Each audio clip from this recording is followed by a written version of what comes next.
Good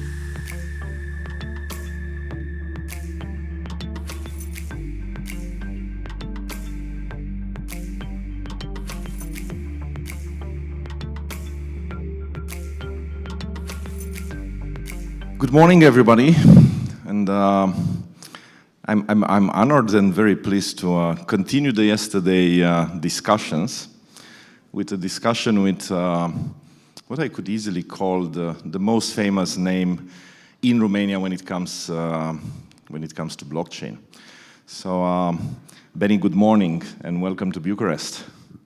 Good morning, Andrei. Good morning, guys. Really great to be here and have this conversation. Yeah, just chit-chatting a bit in the opening. How often are you in Bucharest? I mean, you're based in Sibiu, right? Yeah, but I'd say every 2 weeks, every week sometime, but usually very, very quick, just in and out, maybe one day. So yeah, whenever it's needed, we're here. But Sibiu is definitely a place where it seems like more people from Bucharest are slowly moving, so we'll see. Then again, I'm not even sure when it comes to blockchain. Is it fair to say that a blockchain company is headquartered anywhere? Because my perception is, you guys, the players in this area, are actually literally global. Yeah. Yeah, definitely. The whole idea is that the network is geographically distributed in many parts of the world with a community that spans many, many countries. Part of the team is in Sibiu and part of the team is around the world. But I guess during the next period, we're probably going to have both offices and larger communities expanded in other countries and just take this step further to not only have the communities, but then bring some strategic adoption in these relevant countries that we see have a tremendous potential. Makes sense, and you've already done a number of acquisitions in Romania and abroad, and from what you're hinting, this may continue, or you're just thinking about growing the team, let's say.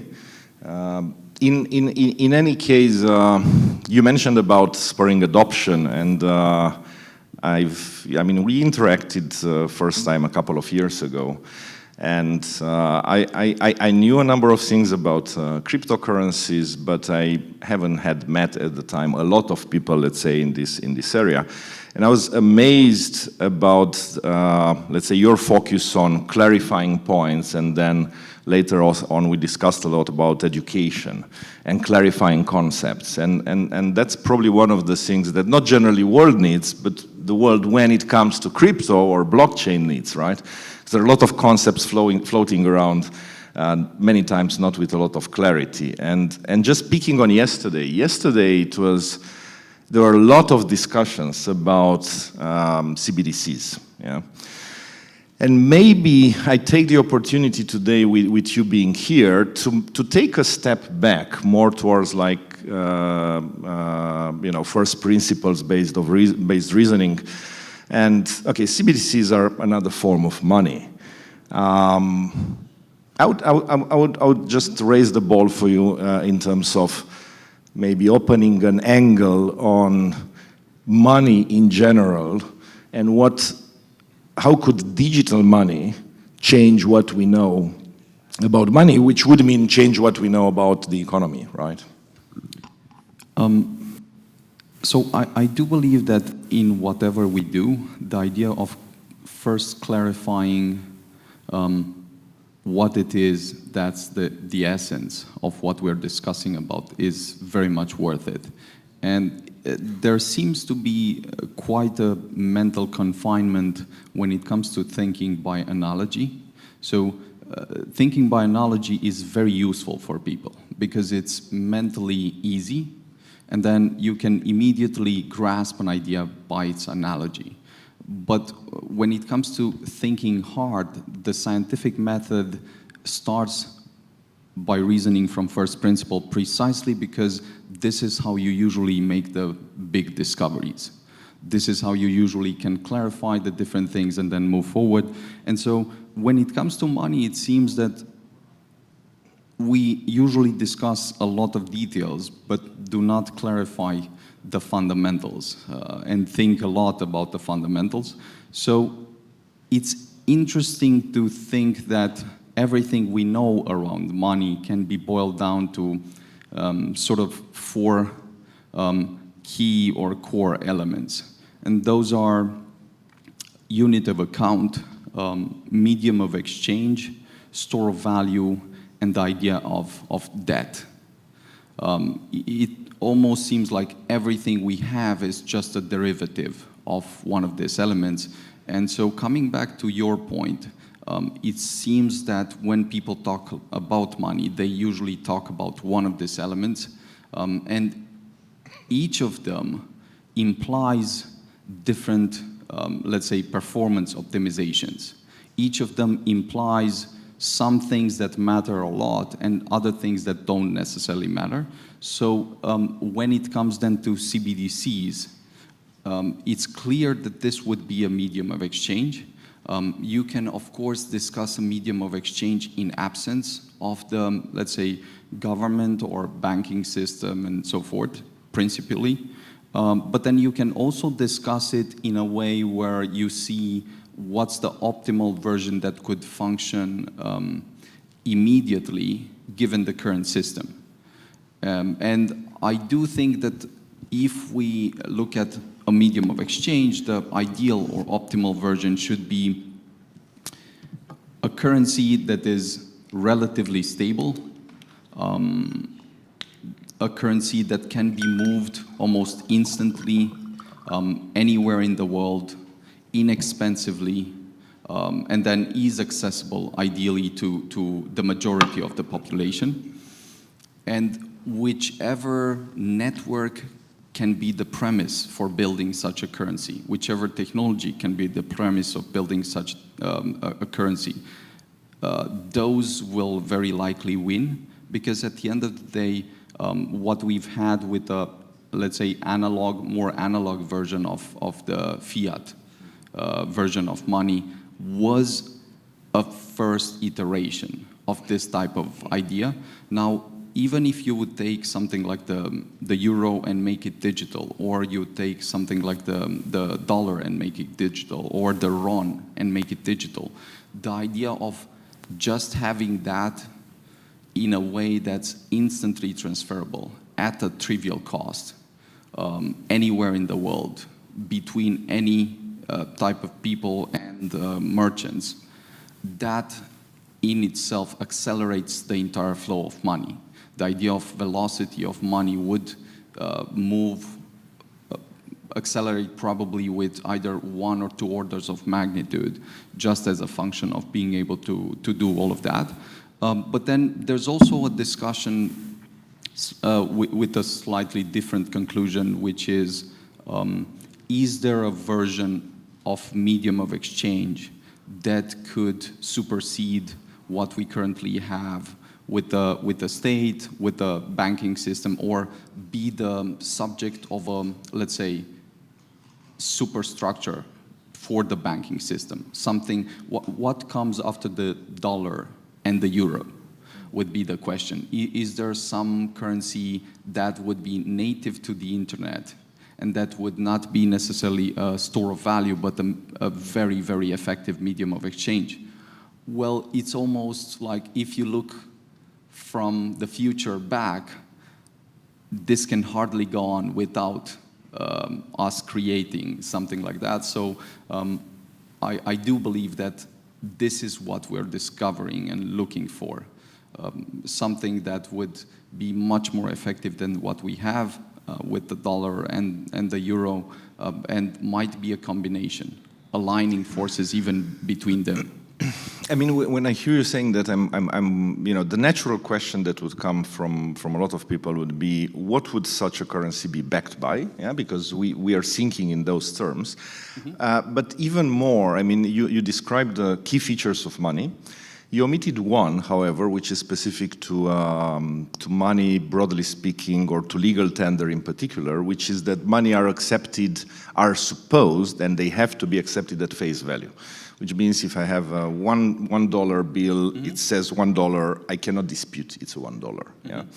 Now, interestingly, in the world of cryptocurrencies, we don't discuss about that. Yeah, I mean, there are Bitcoin maximalists which are saying one Bitcoin is one Bitcoin, right? But what does that exactly mean? We're still valuing cryptocurrencies by reference to a fiat currency. So my question would be, how could a currency the value of which is always referred by reference to a fiat still be a currency? This is a good point in that a good reference point for us making the next step in the evolution of, let's say, finance and money and so forth will be just us flipping the switch. So whenever people discuss about things, if they start discussing in, let's say, Bitcoin terms or Eagle terms and so forth, at that point, it would essentially make them rethink what they're paying for. Because even though I've mentioned a fiat currency being relatively stable, we know that this kind of stable comes with a lot of asterisk points, meaning that it's stable relative to something that based on inflation, it can be quite unstable, that in some countries this experiment has failed tremendously and we've seen has burned quite a large amount of the population. So I guess the key point here would be much more what would trigger such a shift in perception or discussion where everything would start being referenced to this new standard, rather than us discussing it via fiat. And I do understand why most of the people discuss it through this lens. It's almost a very damaging, reinforcing feedback loop. So it's like you have this instant feedback loop that feeds on you, reminds you about really bad things. With the manic depressive nature of the market, you don't usually end up in a good position. So if you can switch to this longer term idea, escape this conversation that happens on a daily basis with the irrationality of the market and so forth, at that point you can already do the switch in your mind. And I do believe that we need a critical threshold of user adoption for us to actually be able to make the switch in a meaningful way. But once we might see it done by some of the large companies, like let's say Musk does a joke about it and start pricing whatever cars or something else in digital currencies, in Dogecoin, for instance, that would be both a joke and a very strong point to people starting to consider things. And you're right in terms of adoption is not yet there. Adoption by mindsets, I mean, but still things are happening. I mean, again, one of the surprises was for me when I started working with companies in this ecosystem is to find out that we have companies that actually enjoy being paid in cryptocurrencies, all sorts of cryptocurrencies.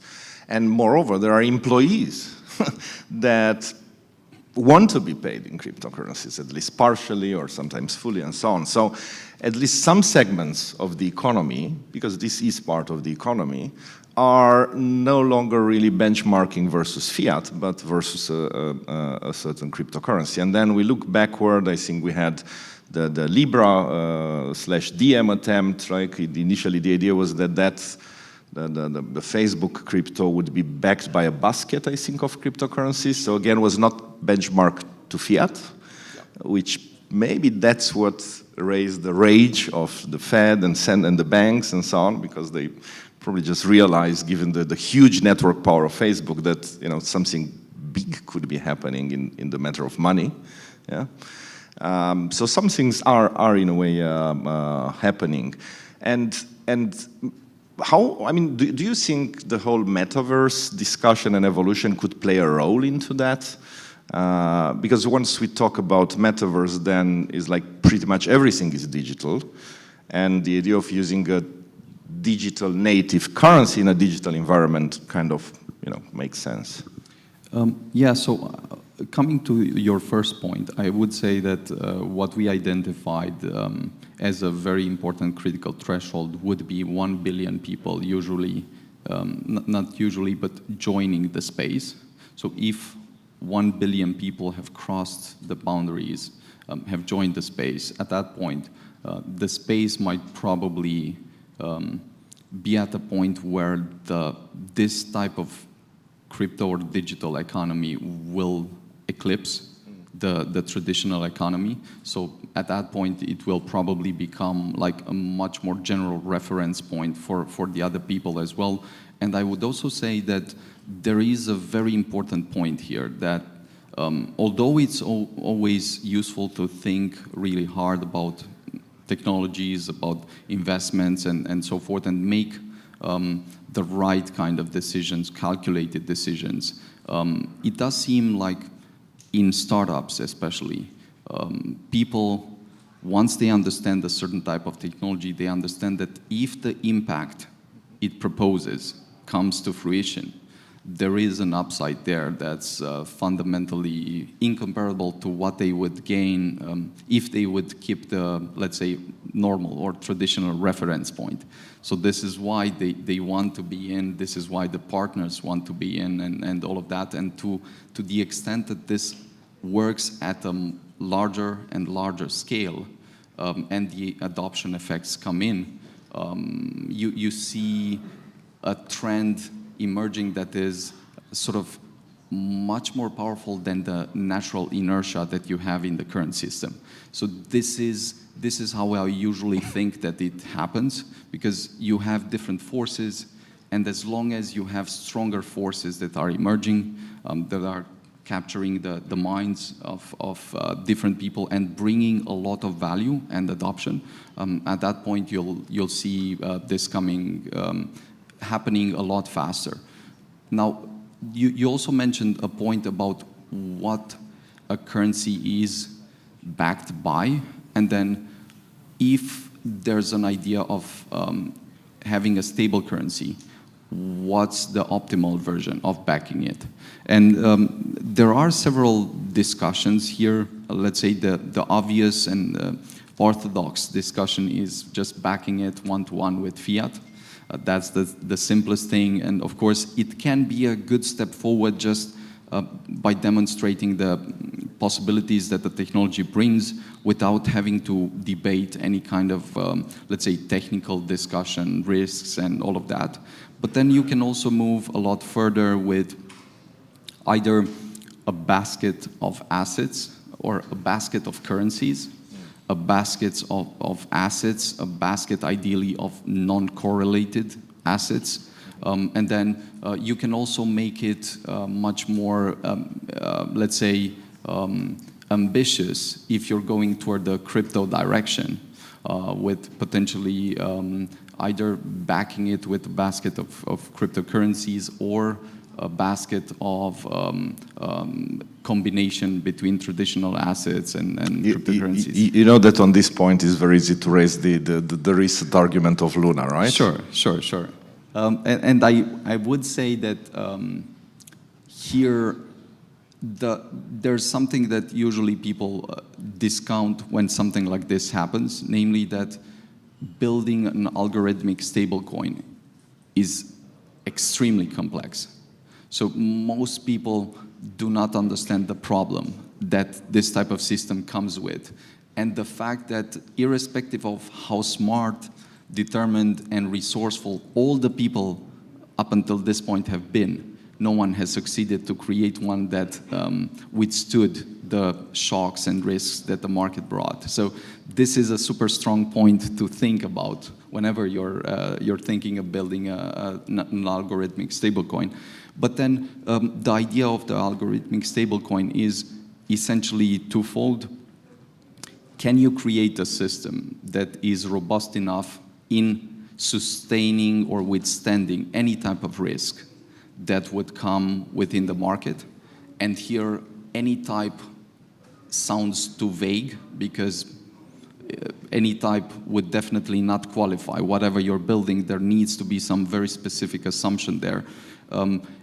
And here is where the flaw of the Terra and Luna system lay, that it had some specific assumptions that were not made obvious. The whole point being that, for instance, whenever someone says that Bitcoin is secure, they're actually saying that if you assume that no one can buy more than 51% of Bitcoin, which is quite difficult and so forth, then Bitcoin would be secure. In the case of Luna, again, there were some very precise security assumptions mentioning that if the system does not collapse beyond a certain point, everything can be recovered.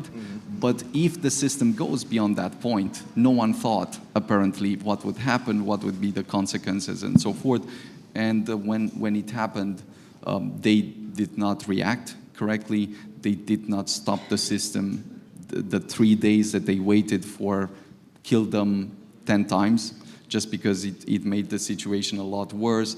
And even when they restarted the system, instead of saying, let's cut one arm, but save the body, as difficult, painful, and so forth as it is, they made the wrong decision of basically letting everything flow, and then the basis of their blockchain, which was the Luna currency, going to zero, and then them having no chance at all. So this is super difficult to solve. It was, in some sense, a very interesting experiment. Too bad that it failed, let's say, at this point, where there was so much exposure in the market by different people and so forth. Ideally, these experiments fail much more early. And then you learn the lessons and find either a better solution or go a completely different path. To me, it's interesting how the example of Terra Luna collapse is used by what we call mainstream media as an example of why crypto is bad. Crypto is a scam. It induces systemic risks. And I'm old enough to have been around and worked for banks and borrowers in the previous financial crisis. And the previous financial crisis, Lehman Brothers collapse and so on, and Fed intervening with TARP, Troubled Asset Relief Plan, and that was because of innovation in financial sector. It was started with asset-backed securities and with a number of wrong assumptions and people thinking that they are smarter in assessing risk and not foreseeing an event which in retrospect looks, a real estate market can also go down, and that's what they didn't factor in, because it has been going up for a number of years, so all derivatives collapsed. So my point is, yes, we have big collapses in the blockchain / crypto sector, but the financial sector has been, the traditional financial sector has been the source of the biggest financial collapses in the history of the mankind. So it's kind of natural. Once you experiment, once you innovate, you develop new instruments, there's also risk in there, and that's one example of those. Benny, we discussed. I think we started from CBDCs and we kind of ended up with stable coins, right? If I look at what we've discussed, if you'd be to come up with an idea about. There are many applications of crypto in general, right? So people are talking, and I'm talking now applications, at private level, at business level, but also at state level, right? So there are discussions at state level, obviously, of CBDCs. That's monetary policy of a state. There are discussions about digital identity on blockchain, property transfer, property transfer from the physical world via, I don't know, tokenized property, blockchain, and so on. Now, metaverse is coming into play, a brave new world, let's say, with its promises, but also, maybe risks. If you'd be to take one application of blockchain, be it cryptocurrency or not, that you think would have the biggest impact if a state would adopt it, what do you think that would be? You can give two. Yeah. I would start by saying this, that in fact, there are two fundamental problems that, once solved, will make this idea around blockchains finally usable at scale. And those two problems or challenges are dial-up to high bandwidth transition. This is why we built Elrond. This is why we believe it's extremely important to have this transition. It's like in the early days of the internet, unless you moved away from dial-up and had the high bandwidth part, you would not have all the applications we have today. You'd be still stuck. And then the second part is a huge UX paradigm shift, because for as long as people have to learn about blockchain technology, for as long as they still discuss the things instead of using the technology and seeing its benefits, it's still going to be a challenge. This is why we built Maiar. Now, moving one step further, I do believe that for a state at this point, if you would think about the highest impact, lowest cost, most non-controversial thing possible, that would move the entire blockchain space forward, but then would also potentially move the state that would adopt this technology forward.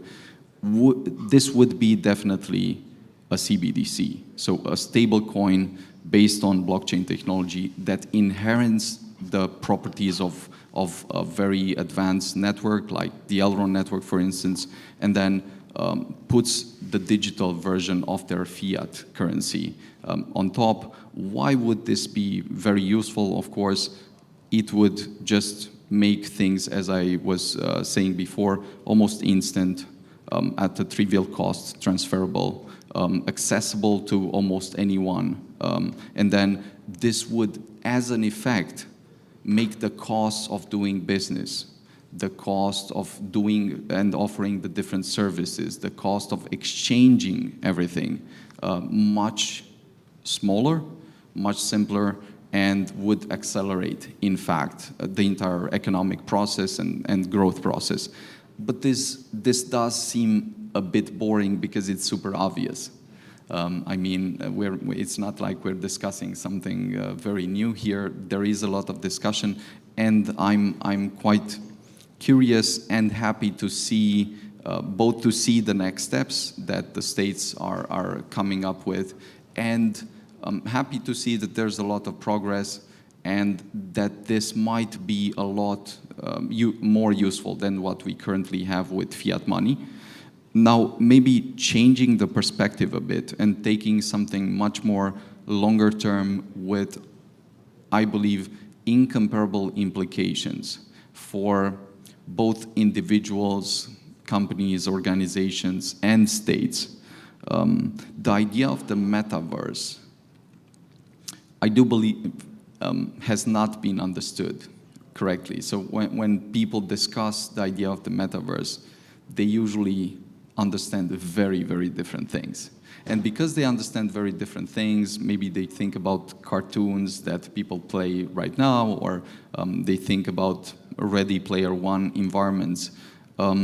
They don't necessarily see this as what it is, and then what it could become at different stages in the development. And maybe a useful way of thinking about this is understanding that this is essentially just technology making the entire interaction a lot more, let's say, useful, exciting, interesting, and so forth. This is the basis of it. And then its effect can go in very different directions. Fundamentally, I believe that this new language of expression that we'll have is very similar to writing, in that writing put humans on a very, very different trajectory. It changed their brains and then allowed them to store the state of what they learned and so forth without having the reset every generation. And then with the printing press, it almost seems like the entire world accelerated tremendously. You could almost make the point that the Industrial Revolution has come as an effect of the printing press being built. Now, I do think that we're now at the point where with this technology, things could get so exciting and so weird at the same time that for the first time we might have a new language that is incomparable in expressiveness, preciseness, and this type of fundamental nature that it could alter everything. And in what way I'm saying this, you could think of it in terms of any type of thing that we're currently doing as humans, whether it's adventure, exploration, learning, working, all of that, pleasure, all of that can take a form that is incomparably more intense, interesting, and exciting. It's almost like thinking about the intensity of TikTok, which is very dialed down. I mean, it's not full intensity, but then applying that to learning. If you could have that type of state of mind where you're almost in fight or flight mode, super engaged, super focused, and then could learn with most well-equipped people that have lived throughout history. You could meet them for a conversation in Athens, in Rome, whatever the place would be. How would the life be? How would you learn and remember the definitely things? Super interesting, but in the same time, the passion with which you talk about these things, and I kind of visualized as you describe them, is also making them a bit scary, because such a world would also be so much interesting that we may not want to live it anymore. Sure. And I'm sure it's going to raise its own problems, but definitely we're heading. I think that's what you're saying. We're heading towards a mind shift in terms of how life is being lived, right? As I'm also a bit conscious of time, I'm trying to bring the discussion, let's say, to an end, and just a couple of questions. One is how do you personally perceive, I mean, again, coming back to blockchain and blockchain-based companies, you guys are literally addressing yourself to a global market. Mm-hmm. But you started from a certain point in Romania, and then you became famous. You already have investors. You made public investors from US and so on. So you wonder, I mean, we had discussions about, tax aspects, legal aspects of operating from Romania. How do you make a decision when you're in such a position and you're considering that the project you work on is supposed to expand exponentially and globally? How do you make a decision to continue to operate from Romania, while there are various jurisdictions which are actually positioning themselves proactively as being attractive, from Dubai to Switzerland and so on? Sure. I would still close a point on the metaverse part, which I'd say is definitely going to be super challenging. Namely, how do we make it such that this technology does not become a thing where you're really in a dystopian state that you cannot evade, and it's much too addictive to manage, and all of that. And how do we bring the effects back into this world, so that we can create a positive feedback loop there.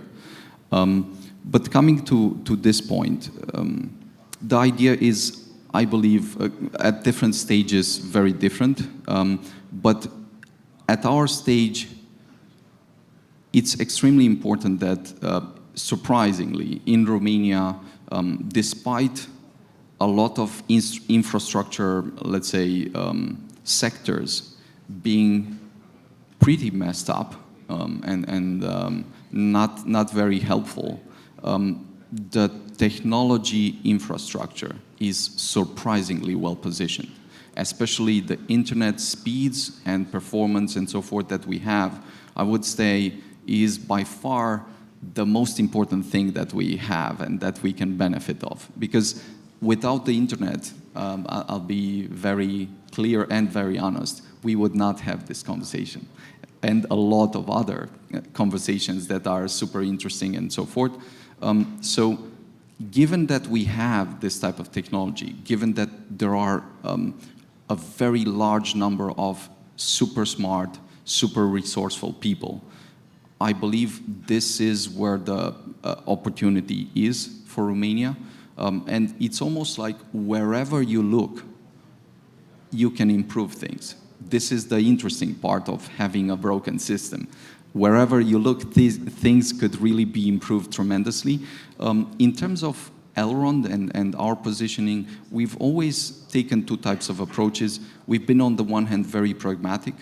If we would see that there is a clear obstacle to us continuing to function and move forward and building what we're trying to build, we would definitely immediately consider moving and consider repositioning ourselves in order for us to be able to continue to execute on the plans and vision that we have.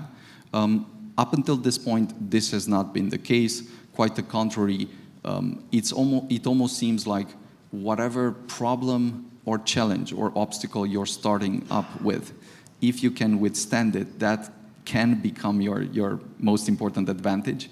So, interestingly enough, we're joking that the area in Sibiu is very different than you'd expect. The environment has some opportunities, but it's also interestingly focused.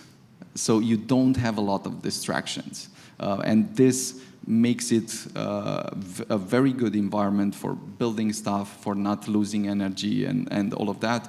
Of course, whenever you want to travel, you can travel the world and so forth. But I would say, first, if you can survive and build things, you can definitely exist there. We're considering definitely having larger communities, HQs in different countries of the world, just because it's extremely important. But I would also say that we're past the point where we see ourselves only in some particular location, as like us considering that we're Romanians and thinking a lot about this part. It's more like, this is what we have to do. Does the environment enable us to do this or allow us to do this? If it does not, or if it would not, then we would immediately consider some other options. And then if at different stages we find that there's a tremendous opportunity out there in opening new offices and moving part of the team or creating new teams in some other places of the world, we'll definitely consider that, and we're actively considering it in some locations. But I would end with this part, that the first and foremost thing that a state should probably do is not create obstacles, enable people to experiment, to innovate, to create new technologies, because this is the one thing that brings the economic growth that the state should desire more than anything else. And if this exists, then of course the people have a better life, better jobs, better environments, and so forth. There's also a case for protection and all of that. But as long as this is done in a smart way, you'll see many, many experiments. And even throughout history, this is how the interesting people that have built interesting technologies have chosen different countries. If they saw that their countries would suffocate whatever they were building, they moved to other countries. If they were left alone to just pursue that, the countries benefited tremendously. Yeah, I hope this is just the beginning of a larger chapter that we'll see. So what I take is you guys as entrepreneurs from the IT environment, but I think generally entrepreneurs do not really like or do not need the paternalist type of state who takes care of everything, because that is actually the source of overregulation. And in a way what you're saying is let us be, let us develop, do not hinder what is ultimately good and progressive for the society. And then, we'd love to be here. And if I would be a journalist, I would take as a tagline what Beniamin Mincu just said. I would say, Beniamin Mincu from Elrond, billion-dollar market cap cryptocurrency creator, just said that CBU is better for IT development than Dubai. Than Dubai, actually, because actually your options are global, are not national. So I'm sure you got proposals to move into those locations and so on. They love to do that with blockchain companies. I think I'm looking for Sergio, but I think we are towards the end, right, of our discussion. Thank you very much, Benny, for the interesting chat. I think actually we've discussed a number of points, but the discussion opened a number of other points, and it's something that cannot be addressed fully in a half an hour discussion. But anyway, thanks a lot. Congrats for everything that you're doing, and we'll be following you in the future. Thank you. Thank you, guys.